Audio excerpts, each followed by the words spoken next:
Hi friends, one more mini blog అండి. ఈ blog దేని గురించి అంటే ఆర్గానిక్ ఫుడ్స్ గురించి, వాటి యూజెస్. ఇప్పుడున్న జనరేషన్లో ప్రతి ఒక్కటి కలుషితమైంది కదా. మనం తినే ఫుడ్ కానీ, ఫ్రూట్స్ కానీ, వెజిటేబుల్స్ కానీ అన్నీ కలుషితమే కదండి. వీటి వల్ల మనకి ఎన్నో హెల్త్ ఇష్యూస్ అనేవి వస్తాయండి. షుగరు, బీపీ, థైరాయిడ్, డయాబెటిక్స్, ఇలా ఎన్నో రోగాలు అనేవి మనకు వస్తాయి కదండి. వాటిని ఎంతో కొంత నివారించుకోవడం అనేది నా ఉద్దేశం అండి. అది ఎలా అంటే మనం ఇంట్లో ఆర్గానిక్ ఫుడ్స్ యూజ్ చేయడం వల్ల మన హెల్త్ని మనం ఎంతో కొంత కాపాడుకున్న వాళ్ళం అవుతామండి.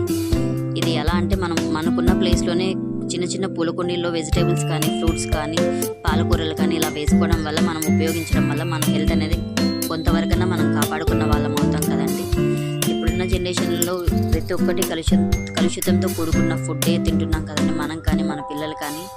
వీటి వల్ల మనకి ఎన్నో హెల్త్ ఇష్యూస్ వస్తున్నాయి. వాటిని ఎలా ఫేస్ చేస్తున్నాం కదండి.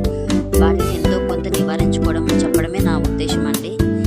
ఇలా ఆర్గానిక్ ఫుడ్స్ మనం యూజ్ చేయడం వల్ల, ఇంట్లో యూజ్ చేసుకోవడం వల్ల మన హెల్త్ అనేది కొంతవరకన్నా మనం కాపాడుకున్న వాళ్ళం అవుతామండి. ఈ వీడియో మీకు ఎంతో కొంత యూజ్ అవుతుందనే చేయడం అండి దీని ఉద్దేశము. ఇవి ఎలా అంటే మనం ఇంట్లో చిన్న చిన్న కూరగాయలన్నీ, వెజిటేబుల్స్ కానీ ఏమన్నా మనం వేసుకోవచ్చు కదండి. అలా చేసుకోవడం వల్ల మన హెల్త్ అనేది మనం కొంచెం కాపాడుకుంటాం కదండి. అంతేకాకుండా ఫైనాన్షియల్ పరంగా కూడా కొంత యూజ్ అవుతుంది కదండి మనకు. ఇలా ఇంట్లోనే వేసుకోవడం వల్ల వెజిటేబుల్స్ కానీ, ఫ్రూట్స్ కానీ, ఆకుకూరలు కానీ, ఇలా ప్రతి ఒక్కటి అన్ని పూల చెట్లు కూడా మనం పెంచుకోవచ్చు. ఇలా చేసుకుంటే మనకు ఫైనాన్షియల్ పరంగా ఎంతో యూజ్ అవుతుంది. అంతేకాకుండా మన హెల్త్ని మనం కొంచెం వరకన్నా కాపాడుకున్న వాళ్ళం అవుతామండి. మా ఇంట్లో ఉన్న పూల చెట్ల గురించి, వెజిటేబుల్స్ గురించి, ఫ్రూట్స్ గురించి చూపిస్తాను చూడండి.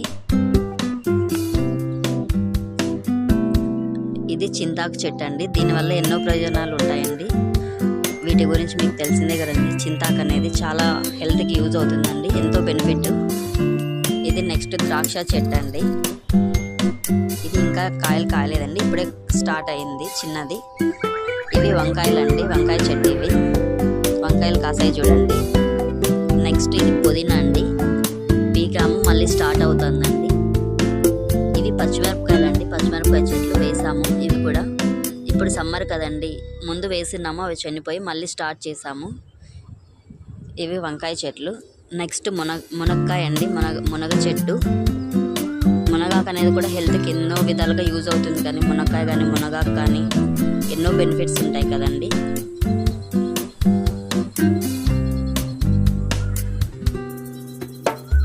నెక్స్ట్ దానిమ్మ చెట్టు అండి. మా దానిమ్మ చెట్టుకి ఎంత పూతుందో చూడండి, కాయలు కాస్తున్నాయి. ఇంకో చిన్న చెట్టు కూడా ఉందండి, దానిమ్మ చెట్టు. ఇది నిమ్మ చెట్టు అండి. ఇది కూడా ఇంకా కాయలు కాలేదండి, స్టార్ట్ అయింది. చెట్టును పెంచుతున్నాం అంతే. ఇది సీతాఫలం అండి. సీతాఫలం కూడా కాయలు కాస్తుందండి. కాయలు కాసిన తర్వాత చూపిస్తాను మళ్ళీ నెక్స్ట్ వీడియోలో. ఇవి వేరుశెనగ అంటారు కదండి, శనక్కాయ, అదండి. నెక్స్ట్ ఇది మామిడి చెట్టు అండి. ఇది ఇంకో మునగ చెట్టు. అక్కడ కూడా చిన్న చిన్నవి శనక్కాయలు ఉన్నాయి.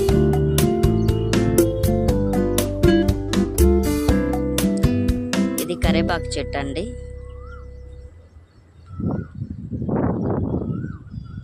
నెక్స్ట్ పాలకూర అండి, పాలాకు. ఇది పూల చెట్లు కూడా ఉన్నాయండి, డిసెంబరాలు ఇవి. అవి దేవుడికండి పూల చెట్లు.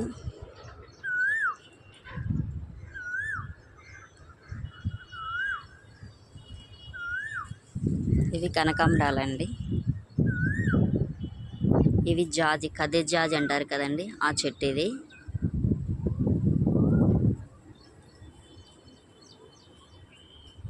ఇవి చెండుమల్లి అండి. ఇది కప్పరిల్లాకు అండి. వీటి యూజెస్ కూడా చాలా ఉన్నాయండి. దీని గురించి నెక్స్ట్ వీడియోలో చెప్తానండి.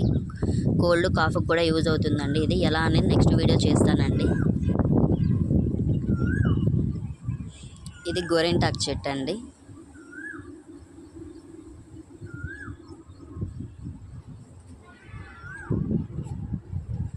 ఇది పెద్ద చింత చెట్టు అండి. దీనికి చింతకాయలు కూడా కాస్తాయండి. ఇది మందారం. ఇలా ఎంతో కొంత ఇంట్లో మనం చెట్లు వేసుకోవడం వల్ల మనకు ఫైనాన్షియల్ పరంగా యూజ్ అవుతుంది. మన హెల్త్ను మనం కాపాడుకున్న వాళ్ళం అవుతామండి. ఈ వీడియో కన్నా మీకు ఎంతో కొంత యూజ్ అవుతుందని అనుకుంటున్నాను అండి. దీనివల్ల మీకు ఏమన్నా యూజ్ అయ్యే టిప్స్ ఉంటే నాకు కామెంట్ చేయండి. ఈ వీడియో కన్నా మీకు నచ్చినట్లయితే లైక్, షేర్, సబ్స్క్రైబ్ అండి మై ఛానల్. పక్కనే ఉన్న బెల్ ఐకాన్ని క్లిక్ చేస్తే నేను చేసే వీడియోస్ అనేది మీ వరకు రీచ్ అవుతాయండి. నాకు ఎంతో కొంత సపోర్ట్గా ఉంటుందండి. ప్లీజ్ లైక్, షేర్, సబ్స్క్రైబ్ అండి మై ఛానల్. Thank you.